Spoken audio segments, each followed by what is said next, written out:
Minsan sabi ko sa sarili ko, Lord, bakit ako? Bakit sobrang gwapo ko?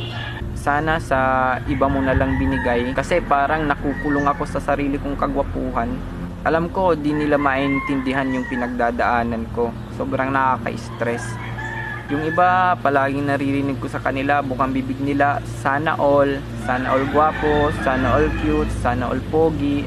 Ang hirap pag pinaparinggan ka. Kakainis. At sa mga nagtatanong kung anong sekreto ko sa mukha ko, anong nilalagay ko, wala, natural lang yan. Once nagtry ako ng Tide, pero imbis na gusto ko umangit, ba't ganon? Ang pogi ko pa rin. Si Andrea Torres, pinilit niya ako na mag-join sa GMA7, kaso nagawa ko pa rin tanggihan kasi nga I feel not safe. Baka i-take advantage ako nila. Kaya mas pinipili ko na lang na maging simple yung buhay ko. Sa mga naghahangad na maging pogi dyan, katulad ko, please pag-isipan yung mabuti.